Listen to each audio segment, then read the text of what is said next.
elected officials, and distinguished guests. This morning, President Obama once again issued a statement full of verbal gymnastics and shameful word games, adding fuel to the fire, adding insult to injury, and conspiring with the denialist regime in Turkey to downgrade our cause. However, the Armenians worldwide refuse to be sidetracked by such shameful games. We refuse to have our cause obstructed by such lies and denials. That is why today the United Armenian Council has proudly invited all the way from London a very distinguished international jurist who's on the front lines of our cause in bringing our demands to the international courts and international community, and not simply getting sidetracked by these denials, by these words of massacre, tragedy, etc. We have with us Mr. Geoffrey Robertson.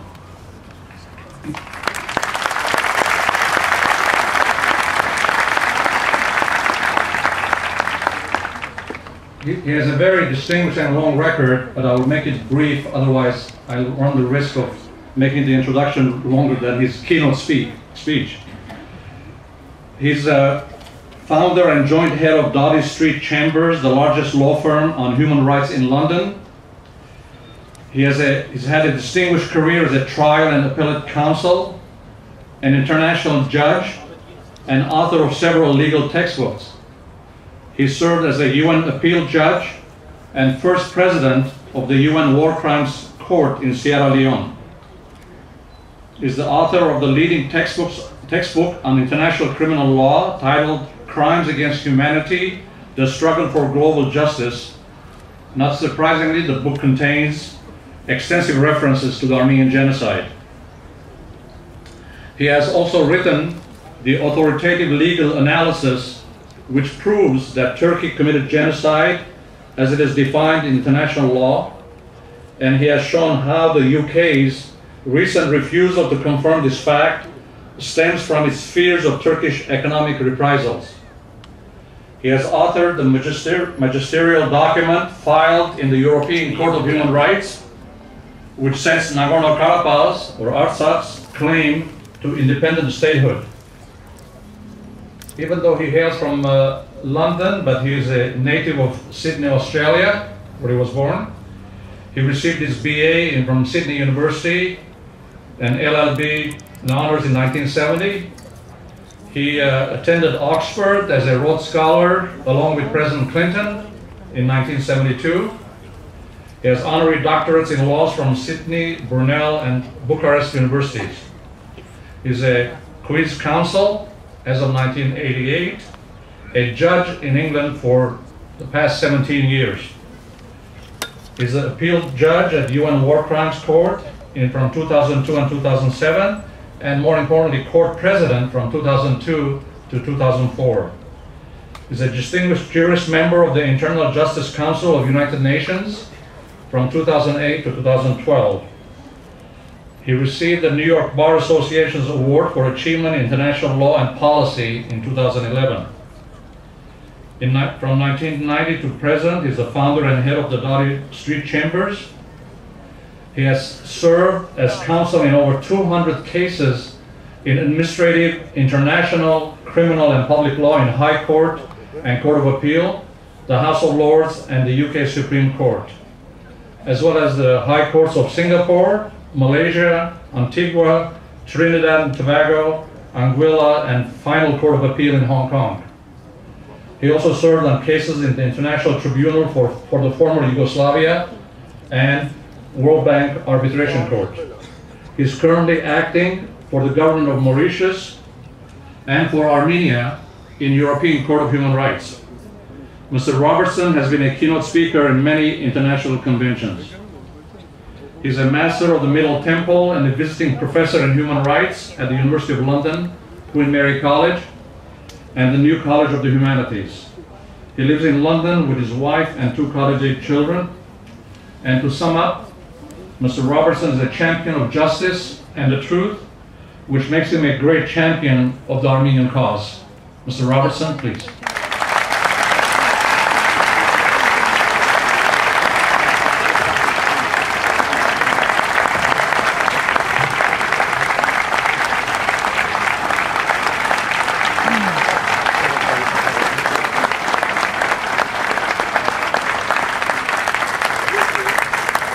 It is a mighty honor, ladies and gentlemen, a day of overwhelming sadness as you recall the 2 million of your people driven into the wilderness by the wicked Turkish government of the time.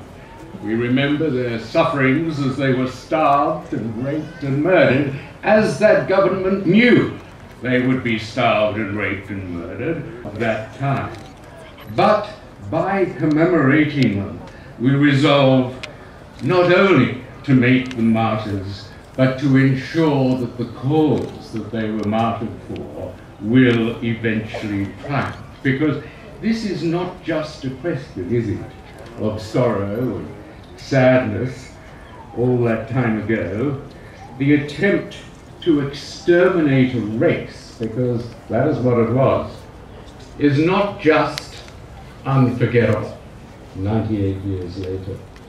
It is unforgivable unless and until the perpetrators, the state of Turkey, makes amends. Because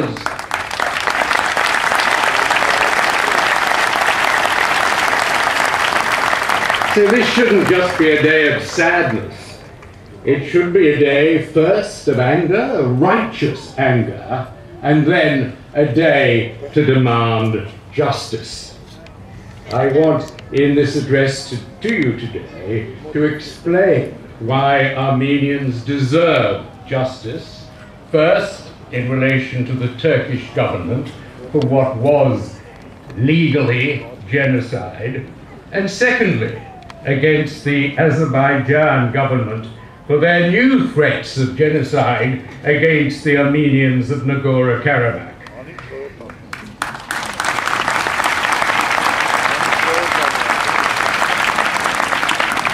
And I want to explain how the government of the United States can help in both cases. Now, I'm not a historian, I'm a judge. I apply the law to evidence that is gathered by historians. And that's how I came first to study the Armenian Genocide, when several of your people came to me in my chambers in London to ask my opinion. You see, back in 1915, it was the British who had been the first to denounce the massacres by the Turks in 1915. And you know what they called it, what they got France and Russia, as well as Britain, to call it at a conference in 1915, the first time the phrase had ever been heard in the world. They called it a crime against humanity, and they promised that the perpetrators would be punished.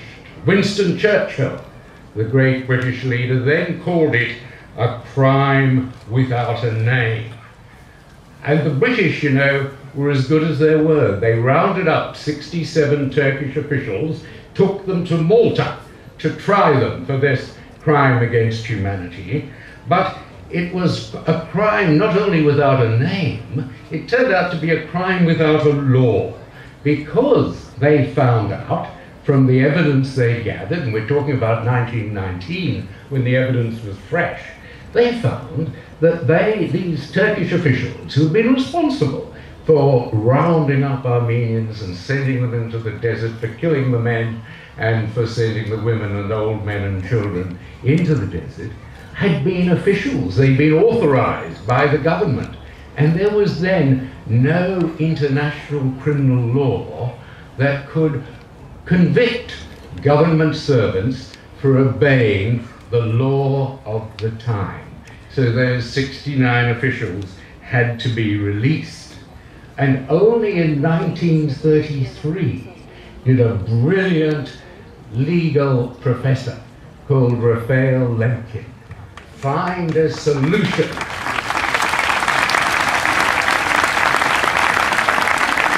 He found a name for the crime that Winston Churchill had said was a crime without a name. And the name he found in 1933 was genocide.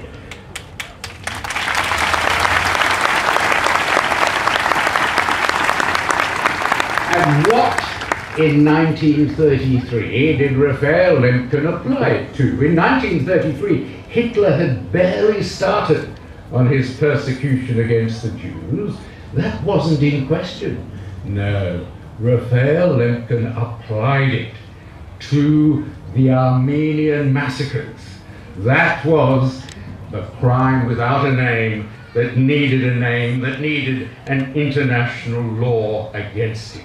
It was before Hitler started. Of course, Hitler got underway, and we all remember, it should be engraved on everyone's mind, what Hitler said on the borders of Poland as he was enthusing his troops to show no mercy to the Poles. He was encouraging them to kill the Polish intelligentsia, the Polish leadership, to show absolutely no mercy because, said Hitler, who now remembers the Armenians?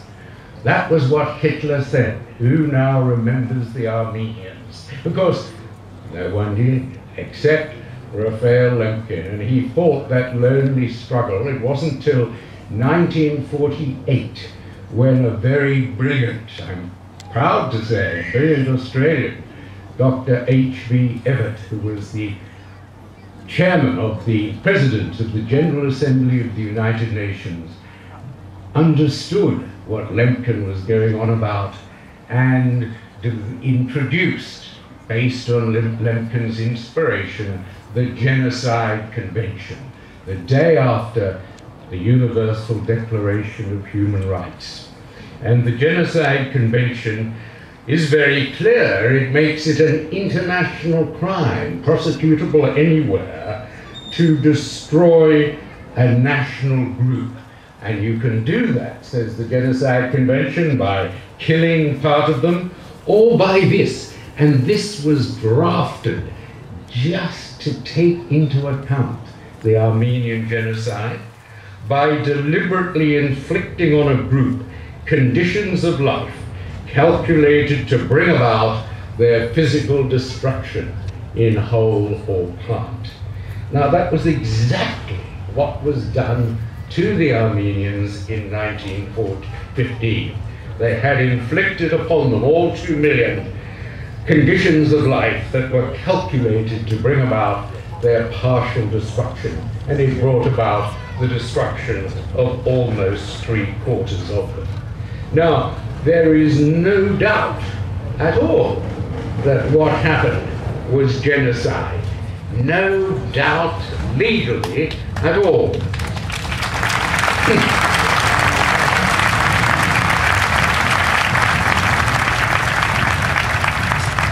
So why does the UK government now, like the United States government, refuse to call it what it is, genocide? Well, said the UK government, the evidence isn't sufficiently unequivocal. There are historians who disagree. There was no order signed by Talat to exterminate the race. Well, of course, this is ridiculous. The evidence is overwhelming. It's not for historians to decide, it's for judges to decide, looking at the evidence.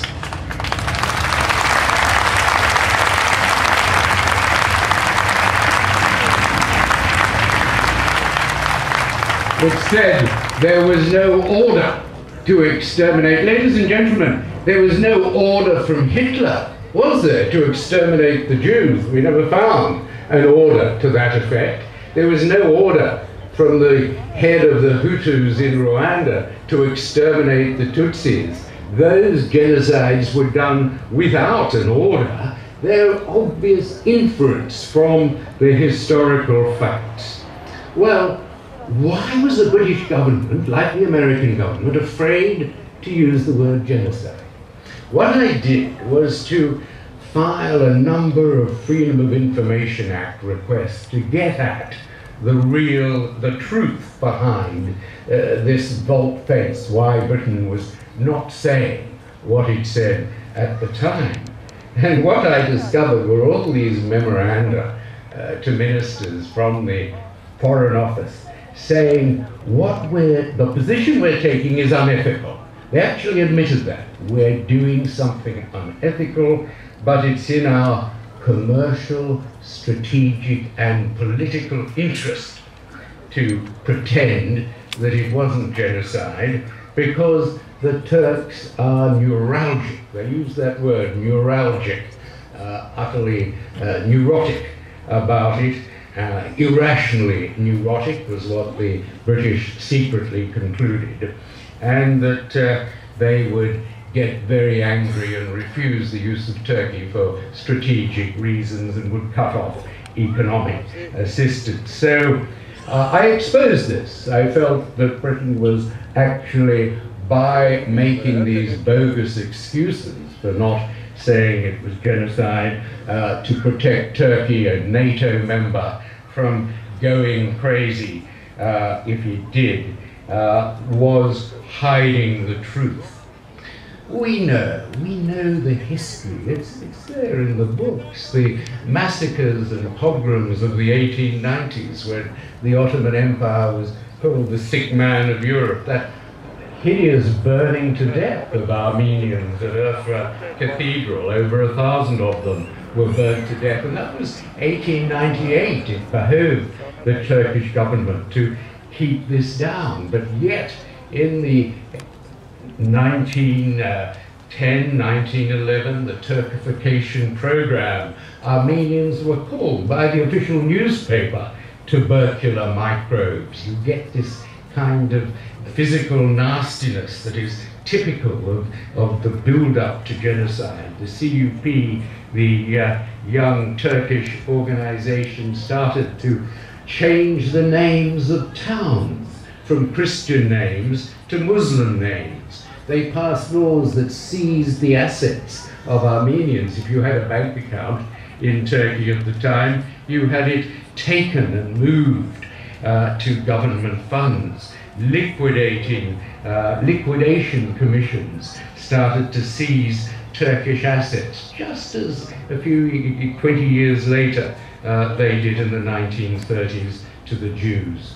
And then, of course, on April the 24th, 1915, the roundup of intellectual leaders in what was then Constantinople, it is now Istanbul. The first victims are always the poets, the writers, the lawyers, the intellectual leaders of the race that is to be exterminated.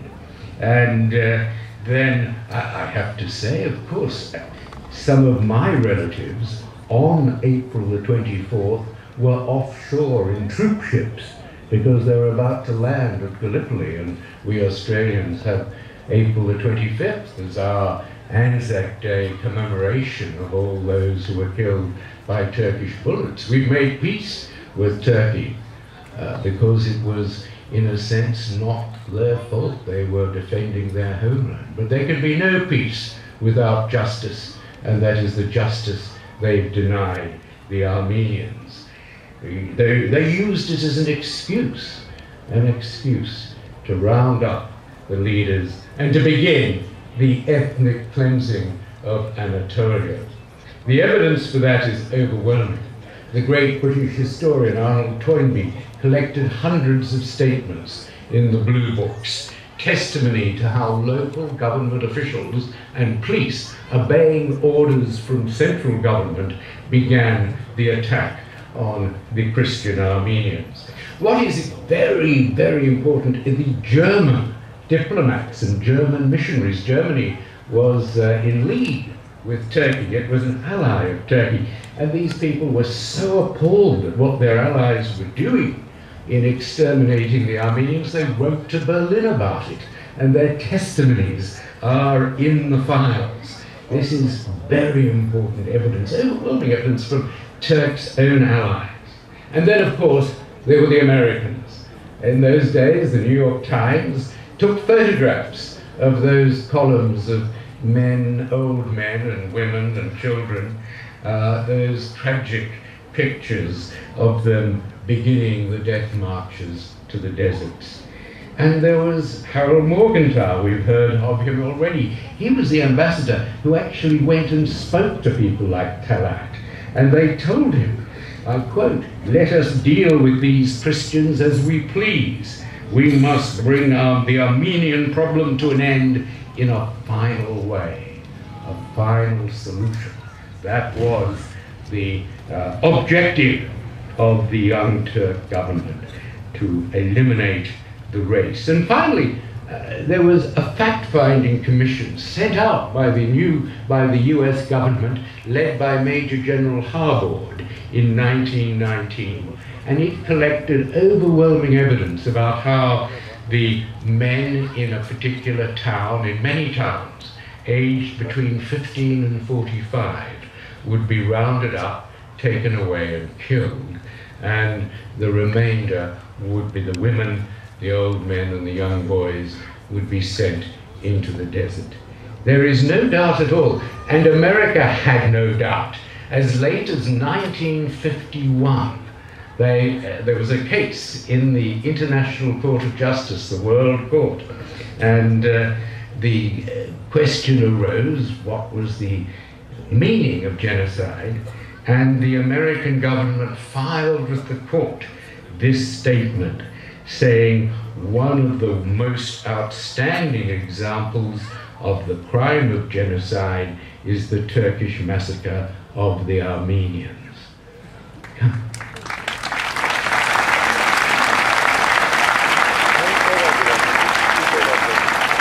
That was what the United States government told the World Court in 1951. Why is President Obama not saying it today? In 1984, the Genocide Convention is so important because it's one of the few international conventions that have been ratified by the United States. President Reagan signed it in 1984, and the Congress and Senate ratified it in 1987. Why now will Britain, at least Britain, has stopped using those threadbare excuses? Why won't Britain and America? We know, because Turkey is neuralgia. Well, they won't tell the truth, but they must tell the truth, because the truth will not be kept.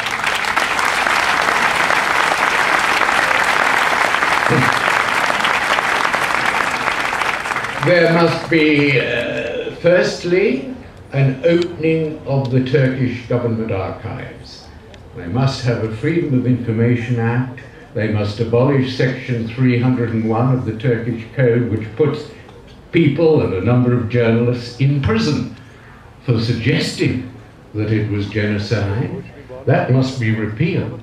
And there must be an opening of the archives so that historians, not just the lickspittle historians from Princeton that they pay, who occupy the Ataturk chair, paid for by the Turkish government. One of the most extraordinary things about researching this is to see these lickspittles who are being paid by the government, who are finding reasons for suggesting it wasn't genocide. Those archives, they're given unique access to the archives. The archives must be open to all historians. There must be an apology, and there must be reparations. There must be reparations.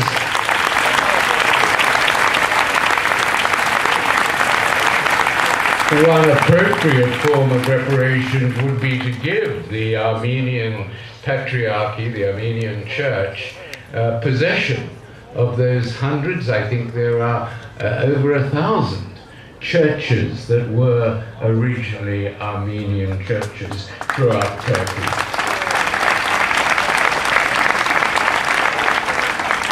And we have some hope over Turkey. Turkey very much wants to join the European Union. It's in its economic interest to do so. And it will not, it must not be allowed to join the European Union.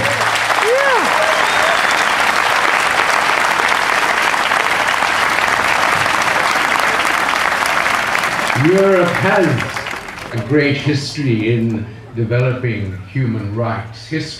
Europe demands as membership a truth-telling. It demands that those who have committed great crimes should recognize, understand, and apologize for them. And I believe that Turkey must be denied the right of membership of Europe until it adopts and performs the most basic principles of European civilization.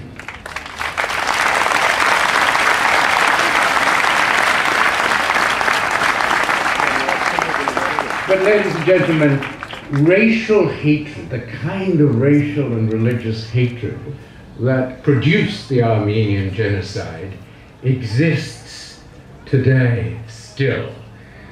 The example only a few months ago of the Safarov case.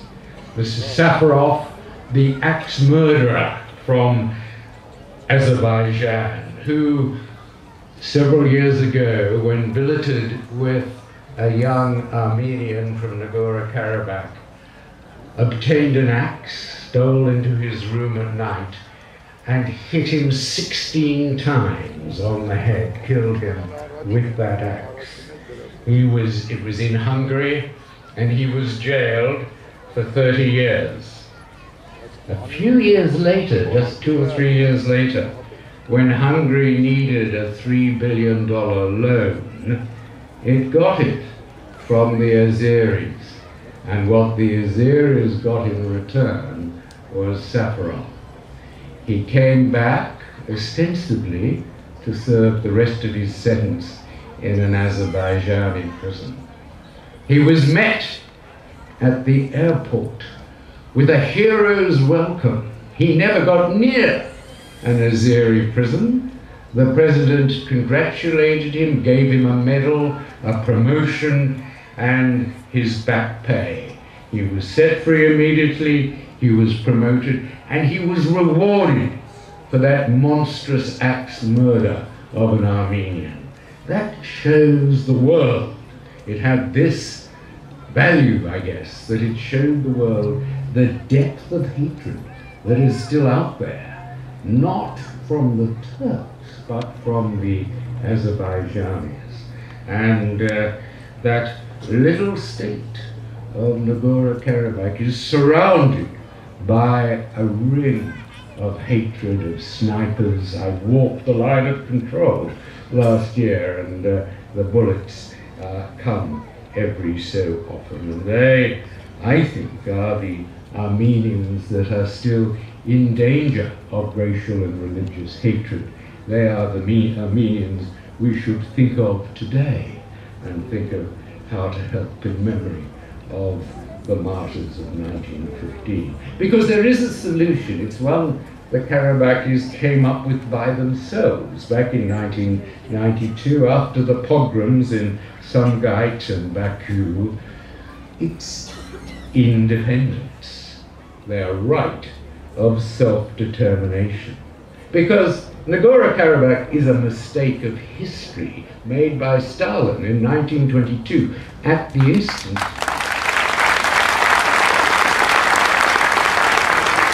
people often don't realize this historical fact that Ataturk got at Stalin in 1922 to have Nagorno-Karabakh made part of Azerbaijan, not, as it should have been, part of Armenia, because of course its people are Armenians who had suffered as well in the genocide.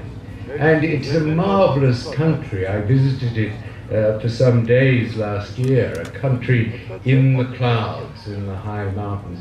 It was under siege in 1992 after those pogroms, and I want to remind you for a moment of that siege, because it was one of the worst war crimes in Europe since the Nazis.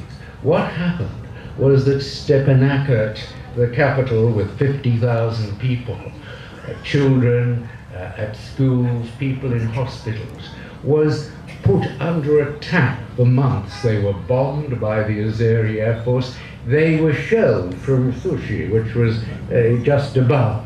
The shells rained out, and they were targeted, those shells, on schools and on hospitals, and thousands were killed. I interviewed a number of survivors of the siege of Stepanakert.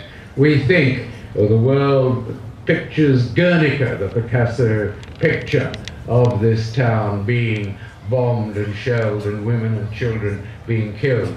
That was precisely what happened to Stepanakert in 1992. It was a war crime, and it went on for long enough to be a crime against humanity. Of course, the courageous Karabakians, with help from the diaspora, there was a famous Californian who came to help the self-defense. It was brilliant. They led a remarkable military achievement to take Shushi with the help of some liberated Russian tanks.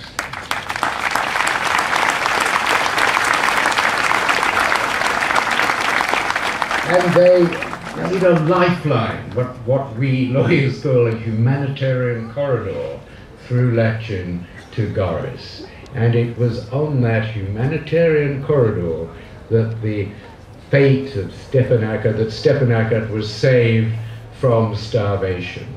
And that, in law, my view, entitles Nagorno-Karabakh not only to keep it at the time, to keep it as a corridor, but to keep it as a corridor today. It is a humanitarian corridor, and it's their lifeline. Azerbaijan is taking action in international courts to pretend or to try to say that it has to be given back.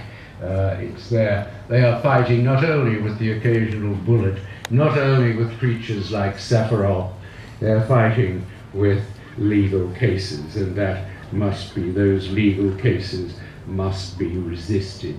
Lachin is now an essential part of Nagorno-Karabakh, and Nagorno-Karabakh is sufficiently distinctive, sufficiently independent to, under the right of self-determination in international law, to be its own country. The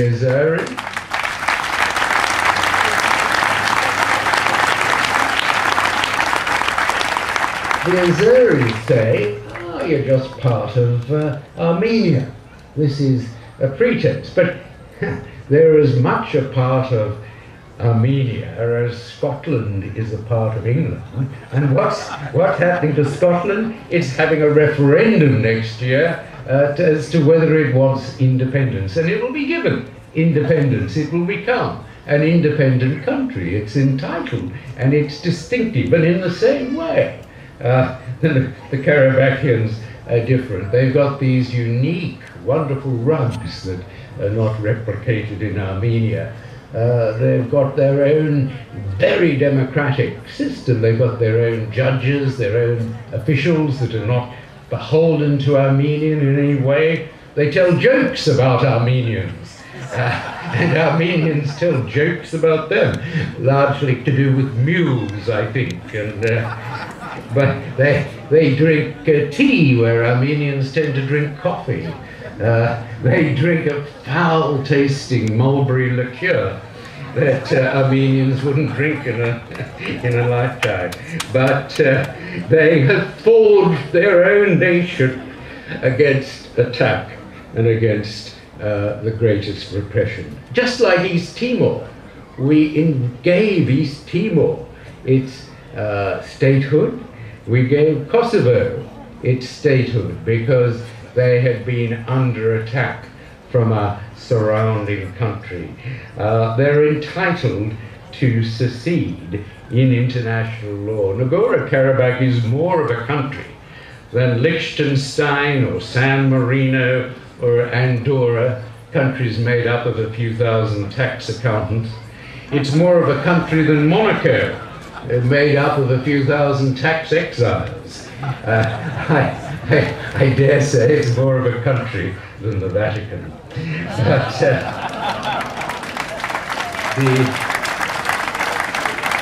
it is, ladies and gentlemen, the right of secession and the right to independence of a people that have developed in their own way and that are subject to persecution. Just as the Palestinians now have their own state, so should Nagorno-Karabakh.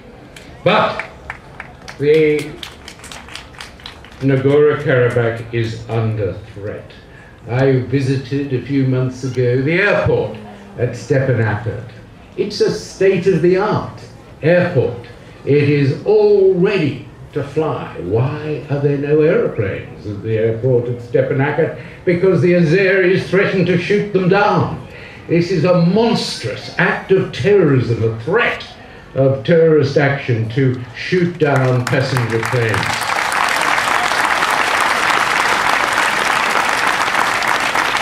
It must be condemned as such. It means that Nagorno-Karabakh can't develop tourism. It takes you 6 hours to drive from Yerevan instead of a 20-minute flight. That's a terrorist threat.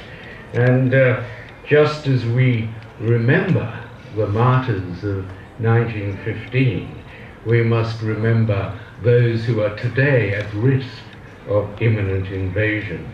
And I think the United States can give them protection, the protection that comes with statehood. That may be too much to ask of the Obama government, but they, after all, deserve at least a recognition of their autonomy. They are Armenians, relatives involved in the genocide, since when they've carved out for themselves a distinctive and different country that needs the protection of statehood.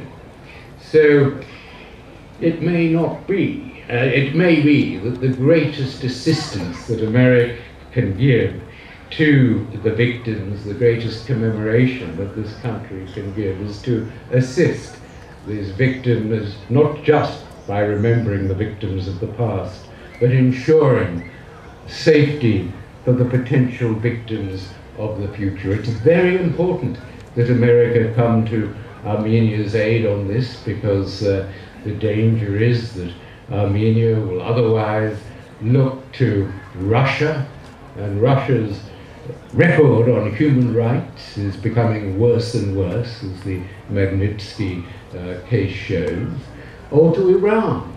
And Iran, of course, is a human rights pariah for the thousands of people who were killed at various times by the present government. They are, I suppose, friends in need, but it must be cautious. It is much better to have the friendship of the United States, and I'm sure that all that you can do to make your government aware of the need for support and the risk that the Karabakhians are running today. So, in memory of the martyrs, and to keep their memory alive, let us determine today that their deaths shall have real meaning, that the commemoration shall lead to, eventually, to reparations from Turkey and to statehood for Nagorno-Karabakh. Thank you very much.